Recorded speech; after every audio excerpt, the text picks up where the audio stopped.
आज की खबरें हिंदी टीवी न्यूज़ और भी अन्य चैनल हमारे साथ यहाँ मौजूद है। जैसे कि आप सभी लोगों को पता है कि आज एमआईएम का धरना प्रदर्शन था हिजाब के ऊपर, जिसे पुलिस ने कामयाब होने नहीं दिया।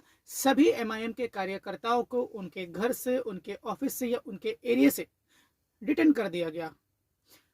हर जगह ये कामयाब कहीं पर भी नहीं हुआ। यहाँ तक कि मालवनी में काफ़ी बड़ा प्रोग्राम होने वाला था, यहाँ तक उनके कार्यकर्ता नहीं पहुँचे। कुछ हमने वीडियो अपलोड किए हैं इसके पहले कि समथिंग 4 बजे के आसपास कुछ लोगों को पुलिस ने यहाँ से पुलिस स्टेशन लेकर गई वैन में। लेकिन इसी के ऊपर बातचीत करने के लिए हमारे पास इंडियन मुस्लिम लीग के मुंबई प्रेसिडेंट अमजद जी मौजूद हैं। उनको ये जो हुआ है हिजाब का मैटर, एमआईएम पार्टी ने लाया है, इतना बड़ा प्रोटेस्ट था जो कि नहीं हुआ। कंप्लीट जिस तरह से होना चाहिए था, पार्टी जिस तरह से चाहती थी, उसे ये किस नज़रिए से देखते हैं, हिजाब क्या है, किस तरह से होना चाहिए, या पार्टी इसको किस रंग में ले जा रही है। तो सर, हम आपसे जानना चाहेंगे ये जो हिजाब का मुद्दा है, ये वाकई में है या लाया गया है? देखिए, पहले बात तो ये मैं आपके चैनल के माध्यम से कह दूं कि हिजाब का जो प्रोटेस्ट का प्रोग्राम था एमआईएम का, आज नहीं हुआ जी। जबकि वो सिर्फ एमआईएम का नहीं, सारे मुसलमान जितनी हमारी ख्वातीन माँ बहनें, इनके मसले हैं पर्दे के। जी। और बड़ी शर्म की बात होती है, पत्थर भी उन्होंने मारा, मरहम भी उन्होंने लगाया। जी। आज ये क्यों हिजाब का मैटर उठा? आज क्यों माँ बहनें रोड पे जाने से डरती है? आज क्यों एक दाढ़ी टोपी वाला आदमी शख्स अकेले तन्हा जाने से डरता है? आज क्यों एक दलित भाई अपने आप को रास्ते में अनसिक्योर महसूस करता है? क्यों एक मुसलमान अपने आप खौफ की जिंदगी में जी रहा है? इसका मतलब इन पे खौफ लादा गया है। हिंदुओं को एक तरफ कहा जा रहा है कि हिंदू खतरे में, मुसलमान को कहा जा रहा है मुसलमान खतरे में। देखिए, राजनीति जो है इस वक्त मुसलमानों पे 110% हो रही है, और राजनीति करने वाले कौन है? हमारे ही लोग हैं, हमारे ही मुसलमान हैं, अपने आप को मुसलमान बोलते। वो कत्लो गारत की बात करते और लॉ एंड ऑर्डर बिगाड़ने की बात करते, देश के संविधान के खिलाफ बचाने की बात करते, देश के संविधान के खिलाफ भी चलते। वो किसी से डरने की बात भी नहीं करते अपने आप, और डराने की बात भी कर रहे हैं। बड़ी शर्म की बात है कि आज एक बच्ची के हिजाब के ऊपर, यानी एक बच्ची के इज्जत आबरू के ऊपर खेला जा रहा है हिंदुस्तान में। इसके ऊपर राजनीति चल रही है। बड़े शर्म की बात है। सर, एक बात मैं करना चाहूंगा, आप भी पॉलिटिशियन हैं, वो लोग भी पॉलिटिशियन हैं। ये हिजाब का मुद्दा लेके लिया जा रहा है, जबकि यहाँ पे बताया जा रहा है इस टाइम पे सरकार में 22,000 तकरीबन 23,000 करोड़ का कंपनियां घोटाला कर रही हैं, उसका एनपीए बाकी है। वो बात ना करते हुए हिजाब को लेके पूरे हिंदुस्तान में हंगामा हो रहा है, इसका क्या मतलब है? देखिए, हिंदुस्तान में इस टाइम पे ना दो ही लोग चल रहे हैं, दो ही पॉलिटिशियन चल रहे हैं बड़े जोर और शोर से। यहाँ बीजेपी चल रही है, वहाँ हमारे बड़े भाई हमारे जो है असद साहब चल रहे हैं। वो एक मुद्दा लाती है कोई चीज छुपाने के लिए, इसको बोला जाता है चेंज ऑफ माइंड डायरेक्शन, यानी जो सच्चाई है उसको छुपाओ और एक किसी पे इल्जाम लगा के, यानी एक आवाम को उस पर भड़का दो ताकि वो राजनीति चलते रहे, जो सच्चाई उसको छुपा दो। यही और क्या है? तो मतलब आप कहना चाह रहे हैं कि हिजाब के मुद्दे को लाके ये जो घोटाले हुए इतने बड़े 22,000 से 23,000 करोड़ का, उसको छुपाना चाह रहे हैं? भाई, मेरे को एक बात बताइए ना, किसी माई के लाल में ताकत थी कि एक औरत के हिजाब को कोई खींच ले? मतलब ये प्री प्लान था? ये प्री प्लान है, था नहीं है। किसी माई के लाल में हिम्मत नहीं है कि कोई जाके किसी औरत के ऊपर से नकाब उठा लेवे या बुरखा खत्म कर देवे। आप देखिए ना, पूरा हिंदुस्तान प्री प्लान में ही चल रहा है। मॉब लिंचिंग प्लानिंग थी, दिल्ली तो किया था, मॉब लिंचिंग प्लानिंग थी। आज मेरे को एक बात बता ना, वो बच्ची के आज चलो ठीक है, बच्ची के मसले में जो हुआ हिजाब के मसले में सब लोग उलमाए गए, बहुत से लोग गए, कोई 4 लाख दिया, कोई 5 लाख दिया, जो जैसा जिसकी हैसियत दी, बहुत अच्छी बात है, उसकी तारीफ करना चाहिए, उसकी हौसला अफजाई।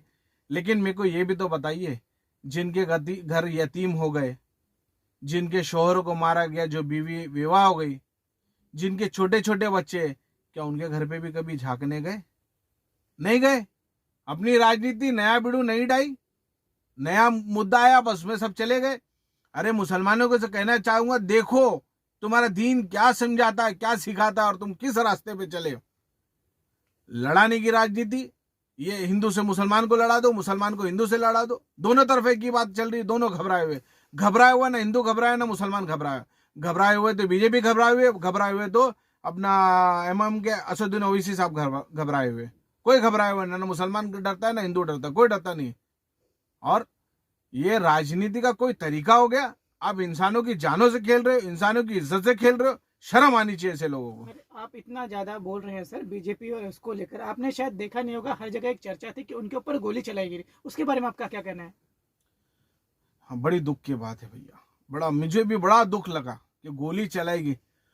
अरे एक बात बताओ, एक आदमी किसी को सनकी आने गोली मारने आता तो कांच पे मारेगा, दरवाजे पे मारेगा, वो पैर के नीचे के हिस्से में गोली कैसे मारता है? उसके ऊपर भी राजनीति चल रही है। मतलब आप ये भी कहना चाहते हैं कि ये भी प्री प्लान था? अरे भैया ये समझ लीजिए, जब से ये मोदी जी की सरकार आई है, नोटबंदी से लेके गोली कांड तक ये पूरा प्री प्लान है। दो ही लोग विकास दो ही जन का हो रहा है, यहाँ मोदी जी का विकास हो रहा है, यहाँ एमआईएम का विकास हो रहा है, असदुद्दीन ओवैसी साहब का। मेरे को एक बात बता दो ना, दूसरी पार्टी अगर बोल दे तो ईडी आती है, उनके ऊपर उनके नोटिस आ जाती है, उनके मामला हो जाते हैं, एफआईआर हो जाते हैं, दुनिया भर के हो जाते हैं। इन लोगों पे क्यों नहीं हो रहा है? मोदी जी ये 60 में राजनीति चल रही है इन लोगों की। मतलब आप खुला कहना चाह रहे हैं कि जितना हमारे प्राइम मिनिस्टर कहते हैं, हमारे अवैसी साहब जो एमआईएम के हैं वो वही करते हैं।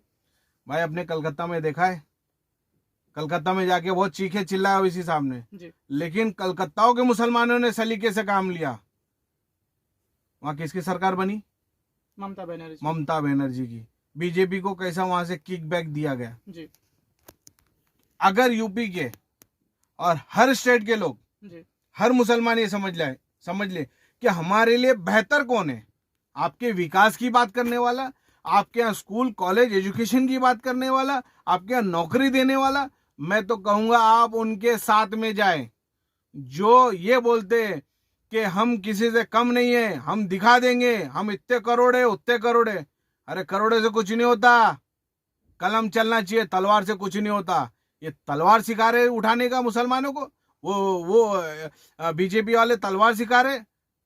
इंडियन यूनियन मुस्लिम लीग एक ही बात बोलना चाहती है आपके माध्यम से तमाम मुसलमानों को और तमाम हिंदू भाइयों को, कलम चलाना सीखो, तलवार नहीं।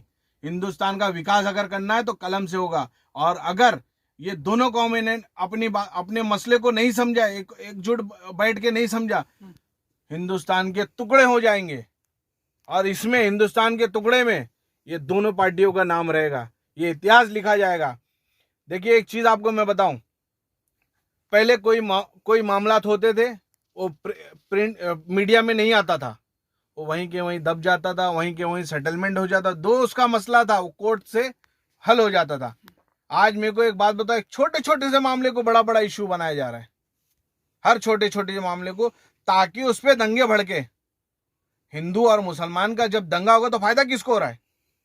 दोनों लोगों को हो रहा है, यहाँ बीजेपी को हो रहा है, यहाँ अवैसी साहब को हो रहा है। बाकी क्या मुसलमान को फायदा हुआ? क्या हिंदू को फायदा हुआ? क्या दंगे करने से आज हिंदू अगर भगवादारी जितने हैं बीजेपी के, इन्होंने हॉस्पिटल की बात की, हॉस्पिटल बनाया, इन्होंने एजुकेशन की बात की, आपने फ्री एजुकेशन दिया? आपने कभी लड़कियों को फ्री एजुकेशन दिया? आज पढ़ाई की बात कर रहे हो, विकास की बात? क्या विकास है आपके पास? कोई विकास नहीं है आपके पास, सिर्फ दंगा और फसाद का विकास है। ये लोग यानी मुर्दों के ऊपर दंगा कर रहे हैं, राजनीति की रोटी सेक रहे मुर्दों के, यानी लोग मरेंगे हम राजनीति करेंगे। सर जितना आपने कहा, इससे हमारा एक सवाल और एक नया आता है। आपके जितने भी जवाब हमारे सवालों के मिले, एक सवाल ये आता है कि जिस हिसाब से आप इतना ज़्यादा, मैं कहना चाहूँगा इस वक्त कैमरामैन पर मेरे पे फोकस करें सर, आपने जितना भी इस वक्त कहा एमआईएम को लेके कि प्राइम मिनिस्टर जो हमारे नरेंद्र मोदी जी हैं, वो एमआईएम को जो ऑर्डर रहते हैं एमआईएम की पार्टी जो है वही करती है, मतलब ये उनकी सेकंड पार्टी हो गई। जितना नुकसान होता है एमआईएम के खड़े होने से, जितना भी फायदा होता है वो सब बीजेपी के होता है, उनके कहने से होता है। तो क्या सर आप किस पार्टी के लिए फायदा पहुंचाने के लिए इस तरह से बातें करेंगे? भाई मैं तो हिंदुस्तान के जितने नौजवान है, चाहे हिंदू हो, चाहे मुस्लिम हो, चाहे किसी धर्म के हो, उनके लिए मैं खड़ा हूं, उनके लिए मैं खड़ा हूं। मैं किसी पार्टी के फेवर के लिए नहीं खड़ा हूं, हिंदुस्तान के इतिहास को बचाने के लिए, संविधान को बचाने के लिए और मोहब्बत, एकता और अखंडता के लिए खड़ा हूं। हिंदुस्तान की जो गंगा जमुना तहजीब है उसके लिए मैं खड़ा हूं, हिंदुस्तान के विकास के लिए खड़ा हूं, एजुकेशन के लिए खड़ा हूं। मैं किसी पार्टी की तरफ से नहीं खड़ा हूं। अगर एमआईएम और बीजेपी किसी वजह से हार जाती है तो इससे फायदा किसको होगा, आप ये बोल सकते हैं? देखिए, अभी जैसे यूपी में इलेक्शन है जी। अगर वहां पर बीजेपी नहीं आती, जाहिर सी बात है अखिलेश यादव आएंगे। ओके। ठीक है, हम्म। अखिलेश यादव आने से कुछ ना कुछ तो होगा, ये हिंदू मुसलमान का झंझट तो खत्म होगा। अगर हम मुंबई की बात करें, आप मुंबई के प्रेसिडेंट, मुंबई में अगर बात की जाए तो क्या कहेंगे आप? मुंबई की बात करूंगा तो मुंबई की एक ही बात करूंगा भाई, हमारी पार्टी उसी के फेवर में जाएगी जो महाराष्ट्र में हिंदू और मुसलमान की बातें नहीं करेगी, जो सिर्फ एजुकेशन की बातें करेगी। भाई हमारे यहाँ, हमको भी लगता है हमारे बाल बच्चे डॉक्टर बने, इंजीनियर बने, वकील बने, जज बने, पुलिस में आए। है तुम्हारे यहाँ कोई? अगर जो महाराष्ट्र में जो पार्टी इस चीज को सपोर्ट करेगी, सिर्फ विकास की बात। देखिए एक चीज मैं बताऊं, दो लोगों में दंगे कराना ये इंसानियत की निशानी नहीं है, शैतान की निशानी है। सुलह करना ये इंसान की निशानी है। तो हम उस इंसान और इंसानियत के साथ में रहेंगे जो महाराष्ट्र में विकास की बात करेंगे, ना कि दंगे जंगे झगड़े। तो अभी आप इतने दिनों से देख रहे हैं, तो आपके नज़र में ऐसी कोई पार्टी है जो इस तरह से ना करती हो, या आपने बोला हम उसके साथ जाएंगे, तो आपकी नज़र में कोई पार्टी है जिसके तो आप सपोर्ट करना चाहेंगे? देखिए, अभी हम किसी को सपोर्ट करने के मूड में नहीं है, पहली बात। और हम पहले जिनके साथ भी गठबंधन होगा उनसे सबसे पहले तय ये करेंगे, भाई हम ये चाहते हैं कि हमारी जो बच्चियां हैं इनको एजुकेशन ज्यादा करके ज्यादा मिले, फ्री ऑफ कॉस्ट मिले। हम ये चाहेंगे कि जितने बुजुर्ग हैं हमारे यहाँ 60 साल के ऊपर, इनको राशन फ्री में। हमारे मुद्दे हैं, 3 मुद्दे हैं, बस 3 मुद्दे, जो भी पार्टी करेगी हम उसके साथ में। एजुकेशन 12वीं तक का फ्री होना चाहिए गरीब बच्चों के लिए, और बहन बेटी के लिए 12वीं तक का एजुकेशन फ्री होना चाहिए।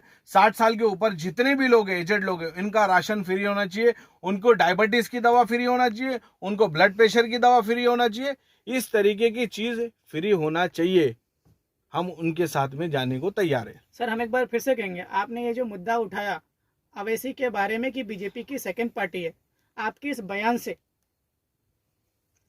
ऐसा फील हो रहा है कि आपको किसी पार्टी ने सुपारी दी है उनके खिलाफ बोलने के लिए? देखिए, मोदी जी के पिटारे से निकला एक सांप। जी सर बोलिए, आप कुछ कहावत कहना चाह रहे हैं शायद। मोदी जी के पिटारे से निकला एक सांप, वो है असदुद्दीन साहब। आज मेरे को बड़ा दर्द, दुख, तकलीफ से बोलना पड़ रहा है। हमारे बड़े भाई है, लेकिन वो गलत ट्रैक पकड़ के चल रहे हैं, इस तरीके से राजनीति कर रहे हैं। और रही बात सुपारी की, तो हमको कौन सुपारी देगा? इंडियन यूनियन मुस्लिम लीग आजादी के टाइम से थी, हमको सुपारी देने वाली कोई पार्टी नहीं है। हम हक की आवाज है और जनता की आवाज है। हम नौजवानों की आवाज है। Thank you very much sir, हमारे साथ बातचीत करने के लिए बहुत बहुत शुक्रिया, धन्यवाद। आपने देखा कि हमने इंडियन मुस्लिम लीग के जो अमजद मलिक साहब हैं, इनसे हमने बातचीत की। इन्होंने जिस तरह से बातचीत की एमआईएम को लेकर, इन्होंने कहा कि बीजेपी एमआईएम दोनों एक ही पार्टी है जो हिंदू मुस्लिम करके एक दूसरे को लड़ाती है और बेनिफिट लोगों का होता है। इन्होंने जहां तक क्या कहा, एमआईएम की ज़्यादा से ज़्यादा बुराई, हम कह सकते हैं कि बुराई इन्होंने बड़ा भाई कहकर ही किया, लेकिन किया। अब इनके इस बयान से किस पार्टी को फायदा होगा वो जनता तय करेगी, या जनता के साथ जाएंगे या कोई पार्टी इन्हें सपोर्ट करेगी। इनके मुद्दे भी इन्होंने सामने से रख दिए, ये उनको सपोर्ट करेंगे जो इनके मुद्दे को सपोर्ट करेगी, सम्मान देगी। हमारा चैनल देखने के लिए धन्यवाद।